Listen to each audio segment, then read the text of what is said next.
ప్రోద్బలంతో యువకుడు పిలిచాడని చెప్పి ఆ అమ్మాయి కూడా యువకుడిపై ఉన్నటువంటి ప్రేమతో ఇద్దరు కలిసి ఆ ఊరు నుంచి వెళ్ళిపోయారు. అయితే ఇద్దరు కలిసి వైజాగ్కి వెళ్లారు. 15 రోజుల క్రితం నరేష్ ఆ అమ్మాయిని అక్కడే వదిలేసి వైజాగ్లోనే వదిలేసి రమ్యను అక్కడే వదిలేసి తిరిగి మళ్ళీ స్వగ్రామానికి వచ్చేశాడు.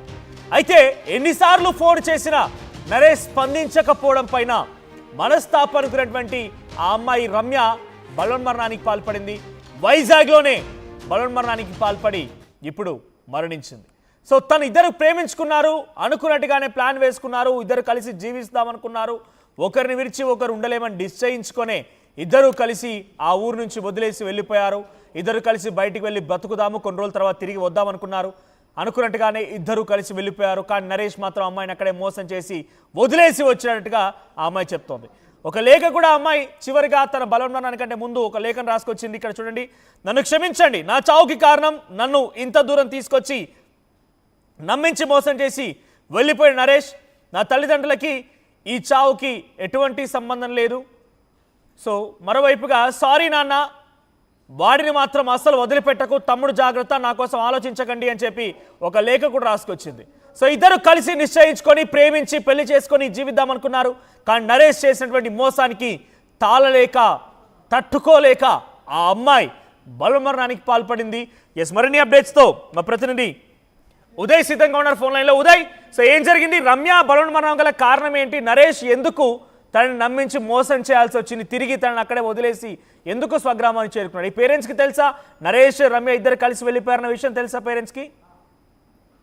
ఎస్ మనోజ్, ప్రేమపేట జరిగినటువంటి ఒక నయవంచన మోసంలో ఒక నిండు ప్రాణమైతే బలైందని చెప్పుకోవాలి. ఈ ఘటన ఖమ్మం జిల్లా తిరుమలాయపాలెం మండలం ఎర్రగడ్డ గ్రామంలో చోటు చేసుకుంది. ఎర్రగడ్డ గ్రామానికి చెందిన కోళ్లపూడి రమ్య అదే గ్రామానికి చెందినటువంటి నరేష్ ను ప్రేమించింది. ఇరువురు కూడా పరస్పరం ప్రేమించుకున్నారు. అయితే నరేష్ కు అంతకు మునిపే ఒక వివాహం అయినట్టు కూడా మనకు సమాచారం ఉంటుంది. అయితే 15 రోజుల క్రితం నరేష్ రమ్య ఇద్దరు కలిసి కూడా వైజాగ్ లో ఒక లాడ్జ్ కి వెళ్లారు. అక్కడే 15 రోజుల పాటు ఏకాంతంగా గడిపారు. ఆ తర్వాత నరేష్ అకస్మాత్తుగా అక్కడి నుంచి మళ్ళీ స్వగ్రామానికి వచ్చేసి తెలుస్తుంది. అయితే ఆ తదనంతరం యువతి రమ్య పదే ఫోన్ చేసినప్పటికీ ఫోన్ లిఫ్ట్ చేయకపోవడం, రెస్పాండ్ అవ్వకపోవడంతో తీవ్రమైనటువంటి మనస్తాపానికి రమ్య గురైంది. తాను మోసపోయానని పూర్తిగా ఆందోళన చెందినటువంటి మనస్తాపం చెందినటువంటి రమ్య ఇక తనకు చావే శరణ్యమని భావించింది. అదే వైజాగ్ లోని అదే లాడ్జ్ లో చున్నీతో ఉరివేసుకొని బలవన్మరణానికి పాల్పడింది. ఆ ఘటనా ప్రదేశంలో సూసైడ్ నోట్ ఆధారంగా గమనించినటువంటి ఆ లాడ్జ్ నిర్వాహకులకు, కుటుంబ సభ్యులకు సమాచారం ఇచ్చారు. పోలీసులకు కూడా సమాచారం ఇచ్చారు. పోలీసులు ప్రస్తుతం ఈ ఘటనపై కేసు నమోదు చేసి దర్యాప్తు చేస్తున్నారు. అయితే ప్రస్తుతం రమ్య మృతదేహాన్ని వైజాగ్ నుంచి తిరుమలాయపాలెం తీసుకొచ్చినట్టు మనకు సమాచారం ఉంటుంది. మరి కొద్దిసేపట్లో మృతదేహంతో ఆందోళన కూడా సిద్ధమవుతున్నట్టు మనకు సమాచారం అవుతుంది. నరేష్ ను కఠినంగా శిక్షించాలని అటు కన్నీరు మున్నీరుగా విలపిస్తున్నటువంటి రమ్య తల్లిదండ్రులు, కుటుంబ సభ్యులు కోరుతున్నటువంటి పరిస్థితి. ప్రేమ పేరిట తమ కుమార్తెను మోసం చేసి తనను శారీరకంగా వాడుకొని చివరికి వదిలేసినటువంటి నరేష్ ను కఠినంగా శిక్షించాలని ప్రస్తుతం రమ్య కుటుంబ సభ్యులంతా కూడా డిమాండ్ చేసినటువంటి పరిస్థితి. రమ్య లాడ్జ్ లో సూసైడ్ చేసుకునే సమయానికి ముందే ఒక సూసైడ్ నోట్ ను కూడా రాసింది. ఆ సూసైడ్ నోట్ లో ఖచ్చితంగా నరేష్ ను కఠినంగా శిక్షించాలి, నరేష్ తనను మోసం చేసినట్లు కూడా స్పష్టంగా పేర్కొన్నటువంటి పరిస్థితి. సో కేసు చాలా సీరియస్ గా పోలీసులు తీసుకున్నారు. ఈ ఘటనపై కేసు నమోదు చేసి దర్యాప్తు చేసి నరేష్ ను అదుపులోకి తీసుకోబోతున్నట్టు తెలుస్తోంది మనోజ్.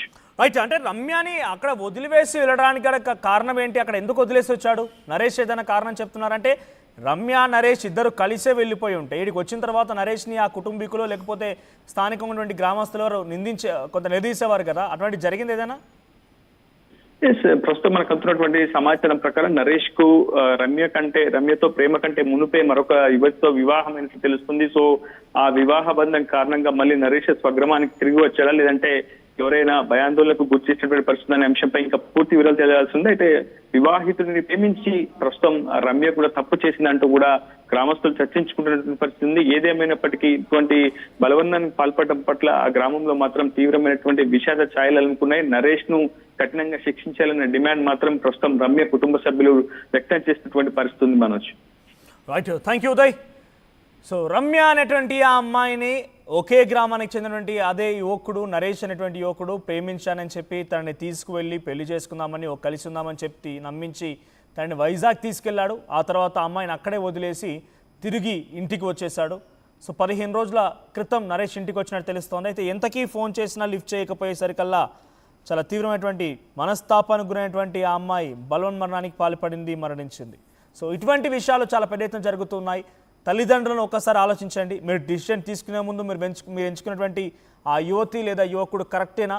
మీ జీవితానికి నిజంగా సరితూగుతారా? మిమ్మల్ని జీవితాంతం మీకు తోడుగా ఉండగలుగుతారా? మీరు కని పెంచినటువంటి తల్లిదండ్రులను వదిలేసి ఆ వ్యక్తితో వెళ్తే సంతోషంగా ఉంటారు. ఇవన్నీ గమనించండి. లేదంటే ఇటువంటి ఘటనలు, ఎందుకంటే తెలిసి తెలియక చేసిన కొన్ని చిన్న చిన్న పనులు కానివ్వండి, ఈగో ఇష్యూస్, ఇవన్నీ కూడా ఈరోజు కుటుంబాలని విచ్ఛిన్నం చేస్తున్నాయి, ప్రాణాలు కోల్పోయే పరిస్థితి వరకు దారితీస్తాయి.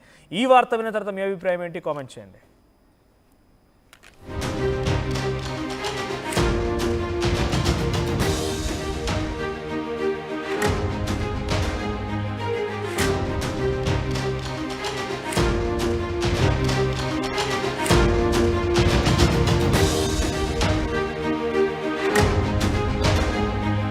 బ్రేకింగ్ న్యూస్ చూస్తున్నాం. ఖమ్మం జిల్లా తిరుమలయపాలెం మండలం ఎర్రగడ్డలో దారుణం జరిగింది. ఒకే గ్రామానికి సంబంధించిన ఇద్దరు యువకులు ఇద్దరు కూడా ప్రేమించుకున్నారు. ఆ తర్వాత ఆ యువకుడి ప్రోద్బలంతో యువకుడు పిలిచాడని చెప్పి ఆ అమ్మాయి కూడా యువకుడిపై ఉన్నటువంటి ప్రేమతో ఇద్దరు కలిసి ఆ ఊరు నుంచి వెళ్ళిపోయారు. అయితే ఇద్దరు కలిసి వైజాగ్కి వెళ్లారు.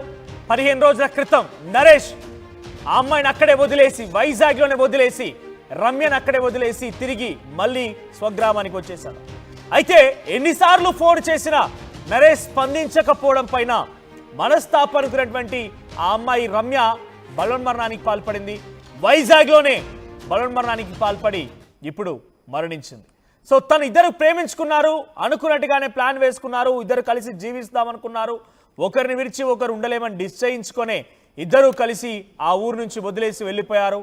ఇద్దరు కలిసి బయటికి వెళ్ళి బ్రతుకుదాము, కొన్ని రోజుల తర్వాత తిరిగి వద్దామనుకున్నారు. అనుకున్నట్టుగానే ఇద్దరు కలిసి వెళ్ళిపోయారు. కానీ నరేష్ మాత్రం అమ్మాయిని అక్కడే మోసం చేసి వదిలేసి వచ్చినట్టుగా ఆ అమ్మాయి చెప్తోంది. ఒక లేఖ కూడా అమ్మాయి చివరిగా తన బలవన్మరణానికంటే ముందు ఒక లేఖను రాసుకొచ్చింది. ఇక్కడ చూడండి. నన్ను క్షమించండి, నా చావుకి కారణం నన్ను ఇంత దూరం తీసుకొచ్చి నమ్మించి మోసం చేసి వెళ్ళిపోయిన నరేష్.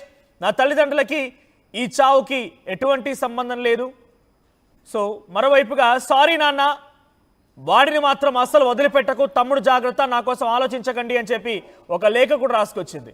సో ఇద్దరు కలిసి నిశ్చయించుకొని ప్రేమించి పెళ్లి చేసుకొని జీవిద్దామనుకున్నారు.